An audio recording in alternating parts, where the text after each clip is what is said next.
Welcome to the 393 Legacy, a Gorilla podcast. With us today is Montana Mac Collins. We call him Mac. His name is Montana. But we welcome him to the podcast today. And like always, we want to do sort of a preview. We did have a change. I think we said it was going to be Elise Beyer, and she's out with sickness. So Mac was gracious enough to move his up or ready to get it over with, one or the other. I'm not quite for sure how that worked out. But so he's with us today. But a preview of things to come next week. Actually, today, this is coming to you on Thursday. We're recording on Monday. So let me take a moment and pause right there. There's a lot of happy people today. Mac's supporting the gear. I was disappointed in my house. Some people in my house were very excited, though. So I was happy for my kids and for my family who like the Chiefs. And Mac and his family, they're sort of split the same way. And we'll get into that maybe a little bit later. But a preview of next week for us. Today, parent-teacher conferences are taking place from 11 a.m. to 8 p.m. As well, there'll be no school then tomorrow on Friday, sort of a comp day for teachers for a little bit of extra late work that they put in. And then on Mondays, it's President's Day, and so there will be no school on Monday as well. So Tuesday will be first day back for kids. As they come back, it will be National FFA Week, as well as our bowlers will be off to regionals, and we'll get into some more bowling with Mac. So it's probably better that he got to move up and talk about what's coming up next week for him. Sub-state basketball also begins next week. We're at that time of the year already. Next Thursday, boys sub-state will begin. I do believe that our boys have a good opportunity to be the number 1 seed, which will mean they will be a bye. And our girls it's looking right now like they will play on Friday, next Friday, and they will probably more than likely travel to Sylvan Grove to take on the Mustangs out there. So, without further ado, I want to welcome Mac to the podcast. Mac, welcome, and tell us a little bit about yourself and who your parents are. Okay, so obviously I'm Mac Collins. My parents are Shane Collins and Jessica Collins. Been in Solomon since 6th grade. I like the small school, some country people. That's part of the reason I like it, not in a big city. I'm a workaholic, as a lot of people say. I like to work. I don't really go out and party and do all that with a lot of the other kids. I focus on, school and getting my future set for big plans, making a lot of money. That's great. I like to bowl a lot. I do it a lot in my free time, even when I don't have practice. I paintball with some friends here and there. I'll work on vehicles. I'm in Salina Tech for diesel mechanics, so the mechanic field's kind of just in my nature. So I grew up on the farm all my life. Or do that still on the weekends. Well, good. You are sporting the Chiefs gear, so we're recording this on the day after, so Super Bowl Monday, as they say. Pretty exciting last night, wasn't it? Back to back. Yeah, I was very, very scared in parts, screaming, and then parts I was very, very happy. Well, it's always good when the local team can bring home some hardware, and it's a great time to be a kid growing up a Chiefs fan. So I would tell you that when you were my age, you were not a Chiefs fan, which is why I was a Cowboys fan, because the Chiefs were not very good back in that day. So yeah, it's a great day to grow up and be a Chiefs fan, because I think they're going to be there for a while. It was either way, I was rooting for the 49ers or the Chiefs just because I was named after Joe Montana. So. Well, there you go. See, that's I didn't know that. That's awesome. That's awesome. Hey, you brought up bowling. Let's talk a little bit about bowling. We said that next week is regional bowling, and you have a great opportunity to qualify and be the first bowler to qualify for state from Solomon. So talk a little bit about your season, some of the successes you've had, and where regional bowling will be at. Start with regional bowling will be in Hutchinson, Kansas next week.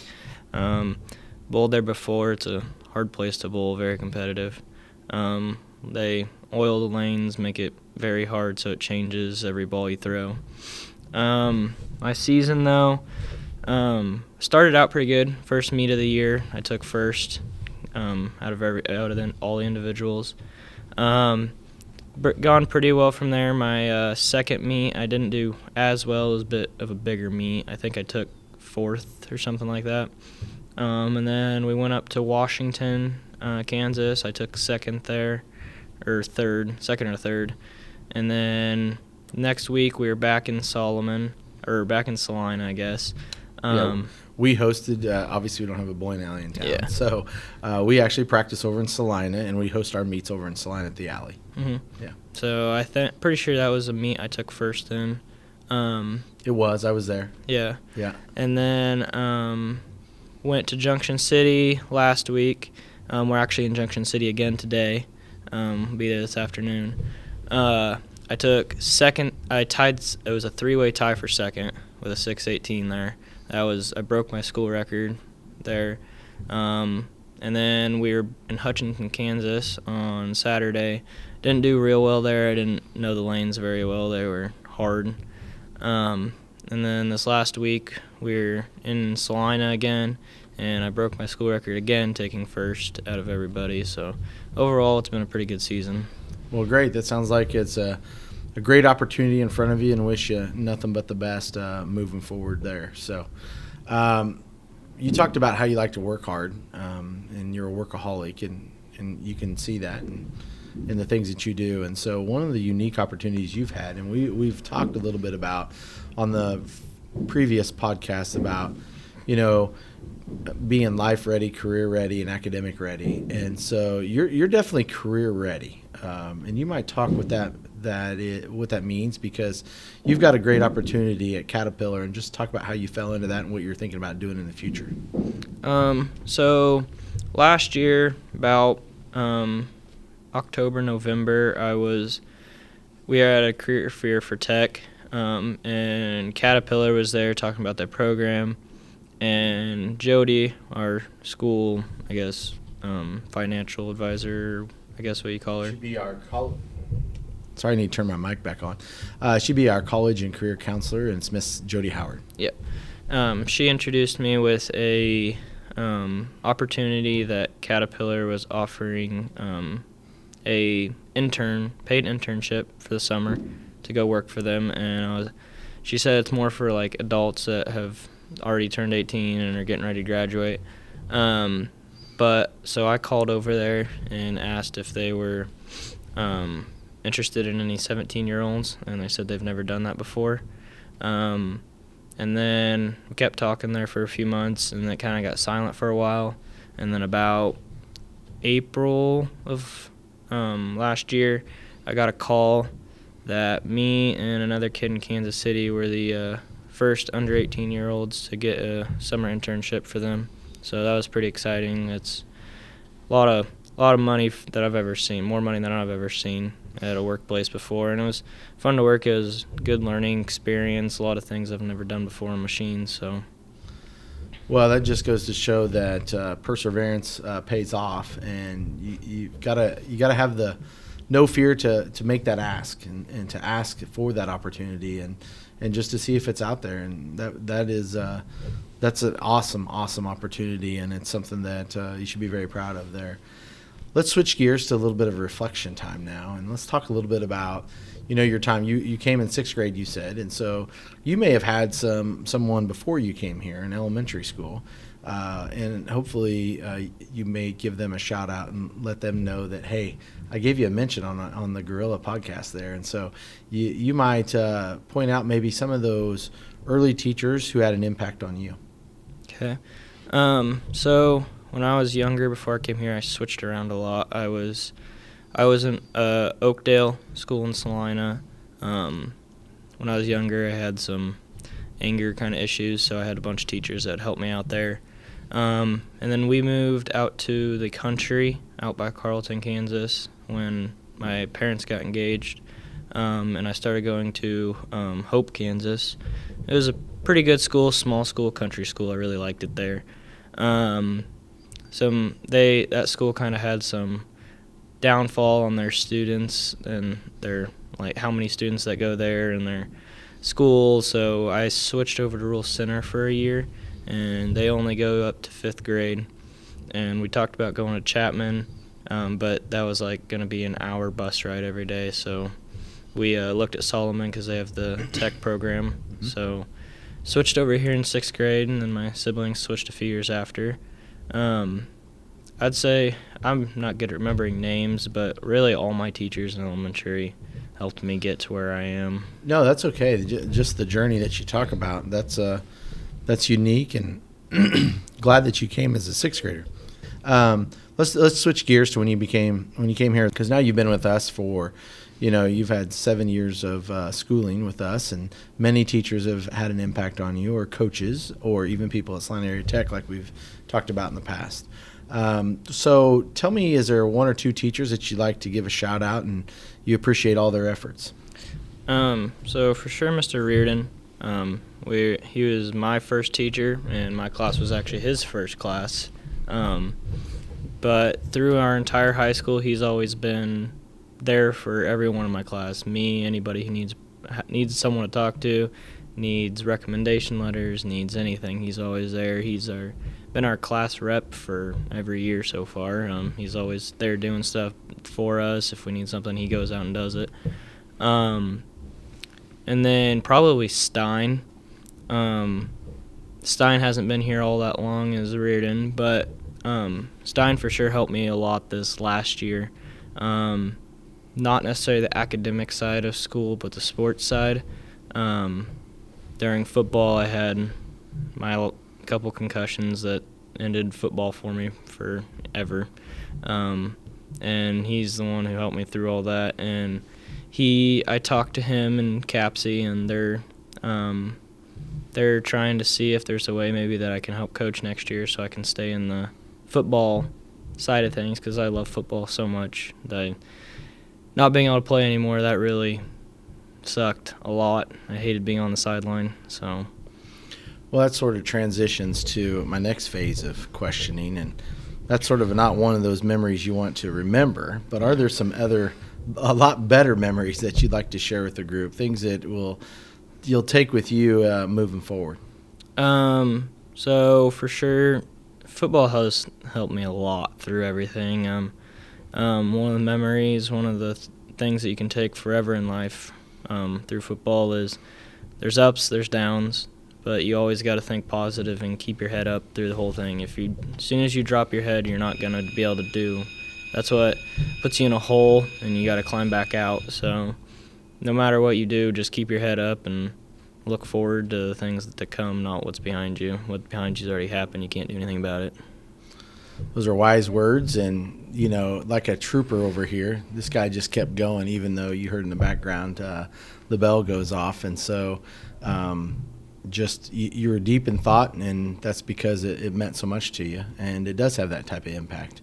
Hopefully all of our extracurriculars have that impact on our students. And so as we sort of transition to the end, I still got a couple more questions. And one of those is, what are some things that you're going to do next year? What are your hopes, aspirations, and dreams? Because I know you've got a plan, and the opportunity that you've had at Caterpillar is sort of giving you an inside glimpse of what your career wants to be like and what your life wants to be like. So what's the next steps for you? So this summer I'll be at CAT as an internship, and then next year Tech's going to start, and that's only a summer, so I won't be able to do that. I haven't decided yet if I want to stay on at CAT or if I want to go do like machine operating or something like that. But for sure I have Tech from 7 to 3 every day, so I'll be there. And then I actually just applied for a job, and I had my interview, and it's looking pretty bright for Blue Beacon Truck Wash, working there after school from like 3 to 11 or something like that, so I can still get 30, 40 hours in a week and still have a good paycheck on top of school. So good. Good, that's great. That way you can pay for school as you go and stay out of that debt that they talk about as far as going to school. It doesn't matter whether it's at K-State or KU or Salina Area Tech, it still costs money. But the good news is you're off on the right track, and your experiences at CAT will I'm sure help you down the road and land that next job too, that career job that you want. Last question, as you came as a 6th grader. So as you leave, what are maybe some words of advice for whether it be the new freshman coming into high school or someone coming in new to Solomon? Mm-hmm. Any thoughts, any things that you would like them to know? So for sure, stay up on top of your schoolwork. Don't get behind on that stuff. And then this may not apply to everyone, applies to me for sure, but don't get caught up in all the popular people and the cliques, as they call it, and the going out and partying every night and stuff like that. Just don't do it. It's not a good road to go down by far in my mind. Yeah, have fun with your friends, hang out, but don't do the stupid stuff. Stay on top of things. That's very wise. As we just get ready for passing period, get ready for the next one. That's a good way to maybe finish this segment there. But you talk about that, and that's one of the biggest. That was brought up in one of our other podcast, was the fact that junior high seems like everybody hangs out, runs around together. It doesn't matter whether you're a sixth grader or whether you're an eighth grader, and then when you get into high school, you have different interests, and so your circle becomes smaller. And so that's very wise, is to find those that are your true friends, and those are the ones that are going to be your true friends for life, and will help you and be behind you, and cheer you on when you have success, and help you out when you don't have those successful moments. And so that's what you need in your corner. So very wise, sir. Very wise. Any last things you'd like to share with the listeners out there? Oh, like you said, just find those couple people that you like to do stuff with. I found one or two. Hayden for sure. Hayden and I do a lot together. We don't really hang out with anybody, but it's gonna suck here. He's gonna be leaving here soon. He won't be able to. You guys get into that when you do his, so I'm not gonna spoil that. No, he was the first one up, so he's already told everybody about it. So you bet. So yeah, we're very proud of him, just as we are you. So nothing but the best. It's great that you each have each other, and the nice thing nowadays is that you got cell phone and social media, and who knows where he might be stationed. You have to go visit, so maybe you can travel the world and visit him, and so that's not a bad thing either. Yeah. Well, that concludes today's podcast here with Matt Collins, and I want to thank him for his time out here today. And so next week, I believe Zoe will be up next week, and so we'll visit with her a little bit. And just a reminder, no school on Friday and no school on Monday. But once again, I want to thank you for listening to the 393 Legacy, a Guerrilla podcast. And until next week, we'll see you.